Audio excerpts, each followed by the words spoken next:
Vamos a hablar de la unidad número 1, aportes de la geografía para el espacio turístico, y nos vamos a centrar en el punto 1.3, el estudio científico del turismo a través de la dimensión geográfica.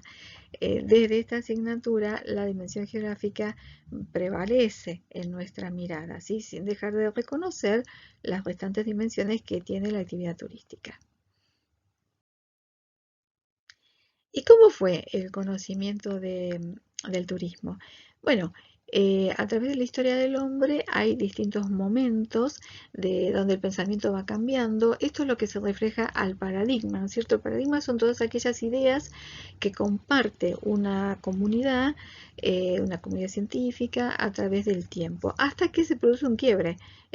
Empiezan a surgir nuevas ideas, entonces hace que se abra o se supere o se cambie ese paradigma, ¿sí? Entonces derivan a otros principios que son los que van a guiar la actividad. Así como nosotros decimos, el turismo nace como un hecho, podríamos decir, más individual, elitista y reservado a un sector especial de la demanda o de la población. A través de los años ese paradigma va a ir cambiando y permite que ingrese mayor número de personas. Entonces eso genera otro tipo de ideas, otro tipo de relaciones, otro tipo de repercusiones económicas, sociales, ambientales de la actividad turística. Podemos decir que en el tercio del siglo XX presenta una crisis el paradigma, provocando incertidumbre en los postulados científicos y también en la evolución del conocimiento y de la información. Va cambiando, sobre todo a mitad del siglo XX. Generalmente se toma el año 1950 como año de quiebre, pero en realidad es superada la Segunda Guerra Mundial y restablecida la economía en los países, sobre todo en los países europeos. Es allí donde la actividad turística comienza a desarrollarse con más fuerza. Y también coincide con esta expresión que hablamos de la democratización del turismo, porque ahora mayor número de personas pueden acceder al mercado turístico, ¿sí? También tenemos que hacer referencia que de la mano vienen las políticas benefactoras, es decir, aquellas que eh, se centran en darle beneficios al trabajador, la reducción de la jornada, el derecho de vacaciones pagas, los derechos de indemnización por enfermedad o por despido, y una jornada de trabajo que va a estar más regulada. Entonces, todo este conjunto de decisiones políticas, económicas, jurídicas, hace que se reflejen en la dimensión espacial y aparezcan nuevos escenarios para la actividad turística. Em, Hablamos del turismo. Es un fenómeno de naturaleza compleja. Ustedes han visto Introducción al Turismo, todo lo que significa cuando hablamos de la oferta turística o del sistema turístico, ¿sí? Componentes donde cada uno cumple una función específica, pero todos se necesitan de forma conjunta y armoniosa para brindar los servicios turísticos. Es un conjunto de actividades muy diversas. El hecho del momento que la persona sale de su casa para vacacionar ya necesita un medio de transporte. Como tiene que estar más de 24 horas, necesita un lugar donde dormir. Obvio que también un lugar donde comer y algo recreativo que hacer, porque si no se va a aburrir. Y bueno, y después aparecen los centros comerciales, el acondicionamiento de los lugares. Entonces, todo un conjunto de actividades que es bastante compleja, su producción y su articulación. Es un factor de transformación y sí que lo es. Vimos cómo el hombre de contemplar los paisajes pasa a consumirlos. Y allí es la mayor transformación que se hace sobre el medio. Obvio que todo esto me implica transformaciones económicas, sociales, culturales, porque en ese lugar donde se traslada el alojamiento o se traslada la planta turística, podía estar habitado por seres humanos antes que llegue el turismo. Entonces, ¿cómo va a impactar en la sociedad este nuevo desarrollo que estoy poniendo, que estoy llevando? ¿Cómo va a transformar a esos habitantes la construcción de un centro turístico. Es un componente estructural de nuestra sociedad, sí lo es. El turismo está en muchas sociedades considerado como una necesidad básica del ser humano, ¿sí? Se lo equipara con el alimento, con la vestimenta y con la educación. Otras sociedades tienen otra escala de valores, pero sí es un componente muy fuerte en nuestra vida, en nuestro momento social. Esta complejidad y diversidad hace que se analice el turismo desde diferentes miradas, ¿sí? Nosotros, particularmente de la cátedra, lo hacemos de la mirada espacial, nos apoyamos mucho en la geografía, pero está todo interrelacionado porque la mirada es transdisciplinar y nos tenemos que también auxiliar de la economía, de la administración, la antropología social, la arquitectura, el urbanismo, sobre todo la arquitectura y el urbanismo, cuando nosotros hablamos de la transformación espacial, cuando saltamos de este espacio que es contemplado al espacio que va a ser consumido, bueno, aquí vemos todas las implicancias. Hablamos de una sociedad que es la que recibe la nueva obra o el desarrollo urbano. Hablamos de una economía que se va a ver reflejada por los beneficios, efectos positivos o negativos. Y también hablamos de una sociedad cuyo el impacto cultural del turismo se va a ver reflejado en las prácticas culturales de esas personas que habitaban el lugar que ahora está consumido o transformado por el hecho turístico. Así que miren qué complejo que es el fenómeno turístico. ¿Y cómo o qué aportes le ha hecho el conocimiento científico al turismo?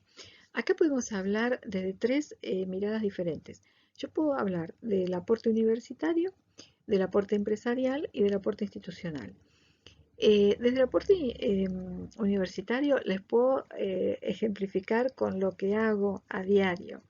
Desde el año 1996, en su momento integré el Centro de Investigaciones Turísticas hasta que por una reestructura en nuestra facultad pasamos a ser un grupo de investigación. Hoy soy la directora del grupo Turismo y Territorio, Espacios Naturales y Culturales, y nosotros tenemos una larga trayectoria en publicaciones donde hacemos diferentes estudios científicos vinculados con el turismo, ¿sí? Toda mi producción la pueden consultar en el centro de documentación. Tenemos el NULAN, que es un repositorio educativo, donde como investigadora tengo la obligación de publicar las ponencias a los congresos que presento, los capítulos de libros, los libros que escribo y bueno, toda documentación que refleje con mi actividad científica. Desde la universidad y distintas universidades se está trabajando mucho para hacer diferentes aportes para que el turismo se consolide como una disciplina de estudio. También el sector empresarial hace informes, como el institucional. Por ejemplo, nosotros tenemos Mar del Plata Entre Todos, que es una ONG que hace estudios muy interesantes sobre diferentes aspectos de la ciudad. Tiene digamos, una línea vinculada con el turismo. La Asociación Hotelera Gastronómica, que reúne hoteles y gastronomía en nuestra ciudad, ustedes van a ver en el verano siempre hace comentarios en los diarios y demás, hace estudios de demanda, entonces hace publicaciones, informes o análisis que tienen que ver con el ingreso del turista. Institucionalmente también lo hace el Ente Municipal de Turismo, nuestro EMTUR. También realizan informes estadísticos, estudios de demanda que se entrecruzan con todo lo que tiene que ver con el bagaje de información. Y eso hace al conocimiento científico del turismo. A pesar entonces del carácter parcial, estos estudios o aportaciones empíricas permiten una descripción y un conocimiento más profundo del turismo, ¿sí? Los estudios de demanda que hace el EMTUR o la Asociación Hotelera ayuda a conocer el perfil de nuestro turista, la persona que nos visita, ¿sí? ¿Cómo fue evolucionando el conocimiento del turismo? Los primeros estudios eran a manera de guía, guía turística, ¿sí? O sea, eran estudios descriptivos. Acá me estoy ubicando del siglo XVII hasta el siglo XIX. Eran descriptivos y mucho tenía que ver con el paisaje, con los aspectos físicos, ¿sí? Luego, ya fines del siglo XIX y mediados del siglo XX, ahí tenemos diferentes posturas. Por un lado, el pensamiento económico va a tomar un fuerte peso, entonces los estudios se centran más en beneficios, inversiones, em, que deja a la comunidad desde el punto de vista económico, ¿sí? Y el peso económico del turismo es el argumento que más se utiliza. Esto hablar 1950, por ejemplo. Luego, 1970, empiezan los primeros estudios, pero ya más de corte sociocultural. Hay un libro muy lindo que lo escribe Emmanuel Descartes que dice Turismo, pasaporte al desarrollo. Entonces hace toda una primera referencia eh, sobre el impacto sociocultural positivo y negativo que introduce el turismo en una comunidad receptora. Estos estudios empiezan a posicionarse en la gente que habita el lugar, ya no más en lo que le dejo económicamente, posibilidad de trabajo, renta, bueno, mayores beneficios. No, no, no. Ahora es cómo la cultura del lugareño, puede persistir, cómo hace para evitar el efecto de aculturación, cómo juega la identidad del lugar, ¿sí? Y se centra en analizar los efectos positivos y negativos. Dentro de los negativos, todo lo que tiene que ver con el vandalismo, las drogas, la prostitución, ¿sí? Que son los efectos más temerosos socioculturales negativos del turismo. Pero después aparece en Europa el informe Brundtland. Acá estamos finalizando la década de los 1970, que tanto postula el concepto de sustentable o sostenible. Entonces aparece una nueva mirada y los estudios ahora van a tener un corte más ligado con el paradigma verde o el eco o la preocupación ambiental. Bien podríamos decir que de 1980 a nuestros días, gran parte de la evolución del conocimiento del turismo va muy de la mano, o la preocupación de los científicos se centra en las cuestiones ambientales, ¿sí? Y esto se apoya por este paso que decíamos del espacio contemplado al espacio consumido, y es pensar ahora, poner el eje de la atención en las transformaciones que se originan en los recursos naturales o culturales como consecuencia del hecho turístico.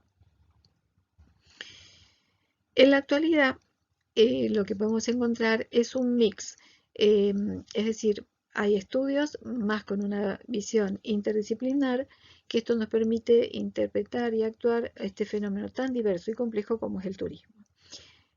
Me quedo un poquitito con esta última expresión y retomo lo que hacemos a diario desde la facultad. Bueno, desde el grupo que dirijo, turismo, el grupo de investigación, turismo y territorio, espacios naturales y culturales, les quiero contar cómo somos formados, cómo nos hemos formado los integrantes. En mi caso particular, mi formación de grado, soy licenciada en turismo, después hice una maestría de gestión ambiental del desarrollo urbano, hice el doctorado en geografía y una especialización en docencia universitaria, o sea que mi sesgo parte desde la geografía, lo territorial y lo turístico. Nuestra codirectora es la magíster y licenciada en turismo Cristina Barisco. Ustedes la van a conocer en Economía Aplicada y en Recursos Culturales. Cristina también es licenciada en turismo, pero su maestría es en economía. Entonces ya ahí empezamos a jugar con la interdisciplina, ¿sí? Después nos acompaña nuestra asesora, la doctora Mónica García.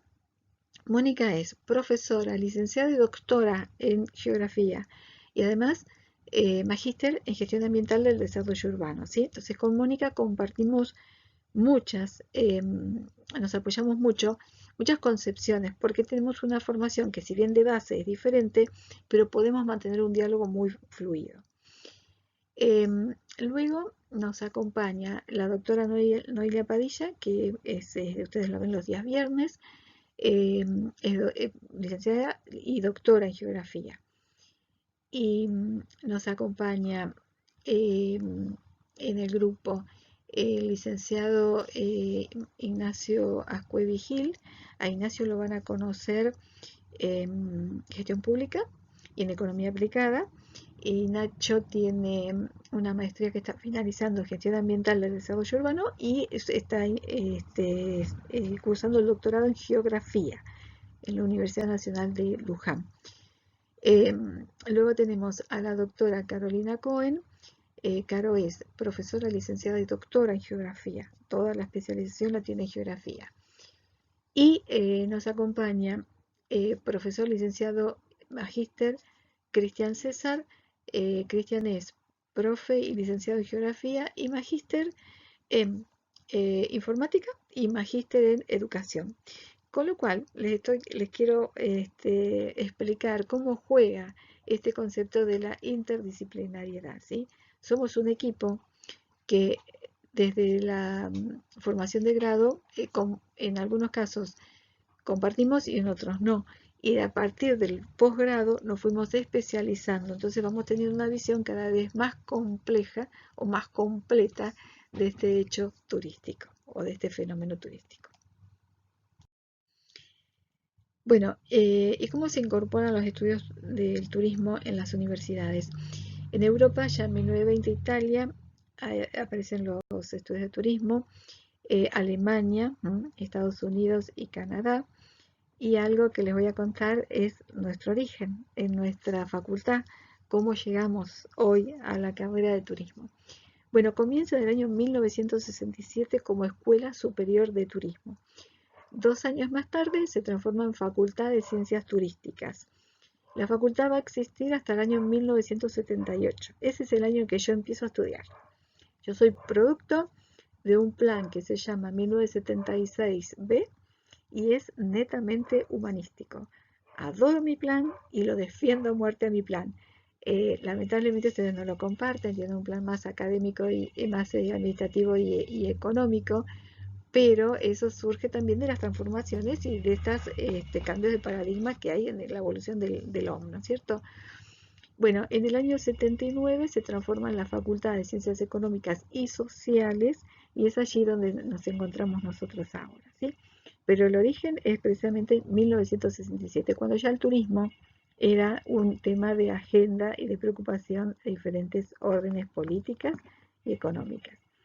En algunas universidades la carrera tiene una orientación más hacia lo administrativo, en algunos casos más a lo territorial, en la zona cordillerana, por ejemplo, o más a lo económico, ¿sí? O más a lo humanístico. Todo depende de dónde se inserte la carrera. Les cuento también como anécdota, allá por el año 2016 me invitó la Universidad Nacional de la Patagonia, San Juan Bosco, para dar una conferencia en un ciclo que fue muy lindo porque era despertar el interés por el estudio del turismo. Ellos estaban planificando la carrera de licenciado en turismo, empezar a darla en la ciudad de Puerto Madryn. Entonces, bueno, tuve el gran honor que me invitaran a participar y a trabajar en su plan de estudios y luego a, a presentarlo oficialmente. Eso sí que fue muy lindo a la comunidad educativa. Y bueno, ya la carrera está transitando su tercer año. En el 2020 es su tercer año. Tiene un número muy importante de estudiantes y es una carrera que también esta universidad la dictaba en la sede de Comodoro Rivadavia y Entreleu, y ahora ya la tiene también Puerto Madryn. Así que bueno, esa es una forma también de trabajar y colaborar con otras instituciones educativas. Otra cuestión que vamos a hablar un poquitito son los paradigmas de la geografía y la geografía del turismo. La geografía del turismo va, cómo surge o cómo va cambiando. Primero, hacemos referencia en la década de los años 40, a partir de los temas que trata la geografía del transporte y las comunicaciones, van a sentar base para después plantear una geografía del turismo. Luego es la geografía económica. Yo les decía, 1950 está como reglado, regido por los principios económicos. Y todo lo que está vinculado con la economía es lo que tiene mayor peso. En los 80, con esta transformación, ya en los 70 habíamos hablado de los pensamientos más vinculados con lo sociocultural, lo mencioné a Descartes. Bueno, hay un libro muy lindo, Geografía de la Recreación, que lo escribe Smith, que plantea precisamente los espacios y las prácticas del hombre en su tiempo libre. Desde los anglosajones, ya en 1987, Lewis, que es un autor inglés, también tenía referencias sobre temas que van a vincularse con la geografía del turismo. Y ya en los años 90, fines del siglo pasado, empiezan a sumarse, además de estas cuestiones de transporte, economía, uso de tiempo libre y cultura, empieza a sumarse entonces las cuestiones morfológicas del paisaje, ¿sí? Y allí empieza a conformarse esta, podríamos decir, eh, las grandes líneas de preocupación de la geografía del turismo. Yendo un poquitito más al detalle, ya en el siglo XX, en Estados Unidos hay publicaciones regulares, esto significa publicaciones no esporádicas, una vez cada tanto, no, con continuidad. Diferentes geógrafos entre la década de los años 60 y 80 empiezan a escribir sobre la geografía del ocio, turismo, la recreación. Ahí lo vamos a ver a Peirce, que es uno de los pioneros después en asumir todas estas transformaciones y plantear la geografía del turismo. Y en Francia, acá tenemos que hacer mención a los Chateau-Lyotard, que ya se los conté cuando hablamos del espacio contemplado, del espacio consumido.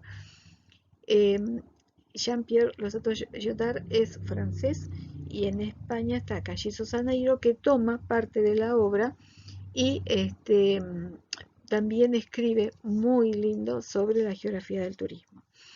Otros geógrafos como Miosex, Jadefont, Defert, Mesplier y más reciente Casses han escrito una producción muy interesante. George Casses es otro de los pioneros de la geografía del turismo y tiene una obra en francés. Algunos textos están traducidos, no todos, pero muy interesantes para analizar cuando ustedes quieren estudiar la transformación que es de los espacios, lo que los Chateau-Lyotard nos dice, el consumo del espacio. Entonces, cuando nosotros pensamos en una geografía del turismo, tenemos que pensar cuáles son su interés o el objeto de preocupación. Las escalas territoriales, esto es si yo estoy analizando un destino, una región, un país, un continente. La diversidad ambiental, montaña, lago, río, llanura, playa, costa alta, costa sedimentaria, social, qué pasa con las personas que viven allí, y la económica, qué beneficios o qué problemas va a traer la actividad turística.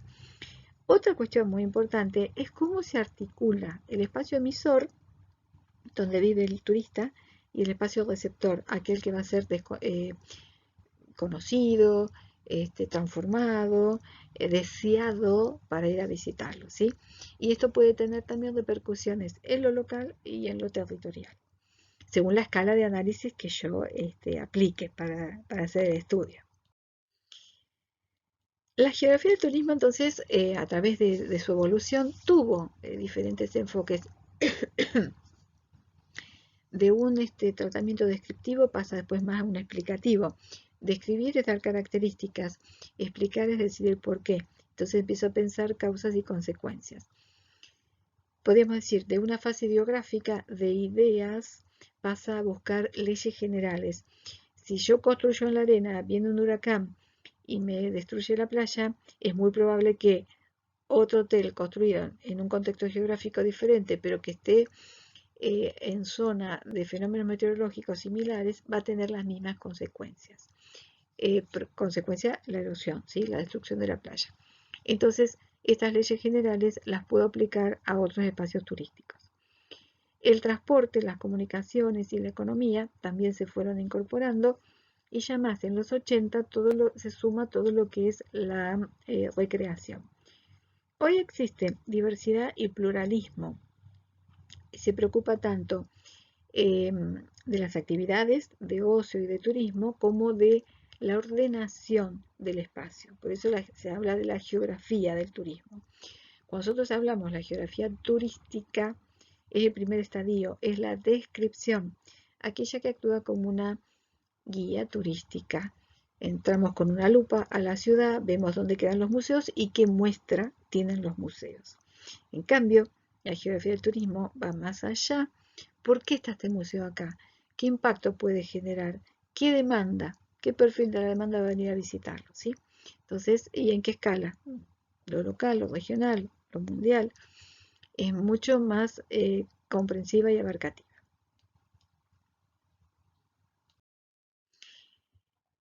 Les mencioné a Douglas Pearce, ahí lo vemos a este señor en la imagen. Hacia 1988, él postula que la geografía del turismo tiene que incluir los patrones de distribución espacial de la oferta. Esto es la localización de los centros turísticos, donde están esos centros que los centros se originan como consumo del espacio, qué transformaciones se pueden dar, cómo impacta el turista en estos espacios. Los patrones de distribución espacial de la demanda, esto es el turista, conocer sus gustos, sus necesidades, sus preferencias, me permite a mí ir al paso 1, acondicionar esos espacios. Tercera cuestión, la geografía de los centros vacacionales, donde esto es centros receptores. Bueno, qué rasgos morfológicos, qué consecuencias tengo por la transformación, cómo se da el turismo, qué tan lejos o cerca está de los principales mercados emisores, ¿sí? Movimiento y flujos turísticos.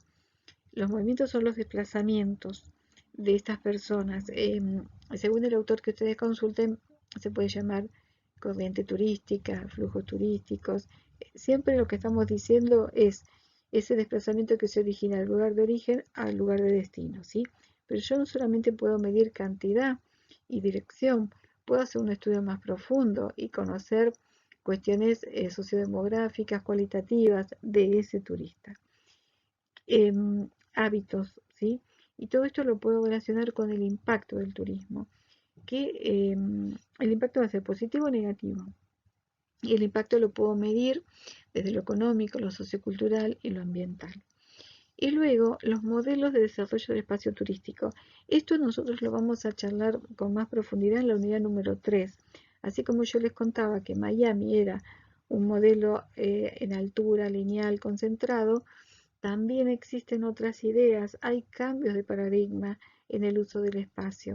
Y ya en las décadas de los años 80 del pasado siglo prevalece un modelo que se llama de dispersión, donde ya el hotel no es en altura, sino que es bajo y distribuido en una gran superficie, ¿sí? Obvio que cada uno me va a traer beneficios y perjuicios. Y también hay modas, porque tampoco es una ley general que todos los hoteles tienen que ser bajos y en superficie expandida.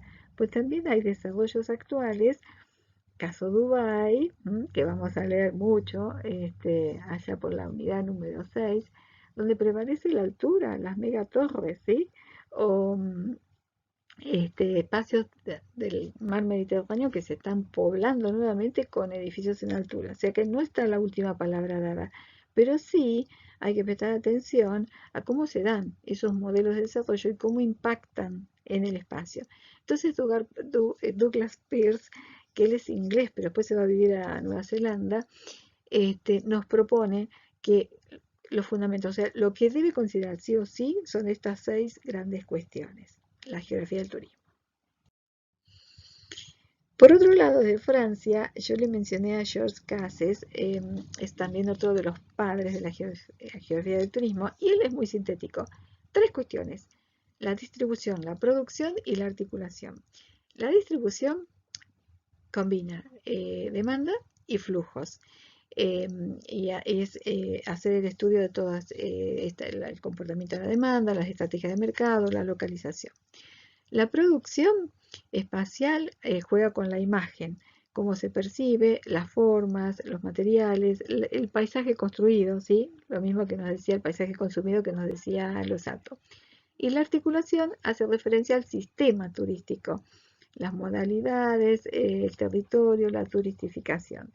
O sea, según George Cases, se tiene que ocupar de la oferta y los recursos, de la demanda, de la frecuentación, de los flujos y los focos. Los focos son los centros turísticos, ¿sí?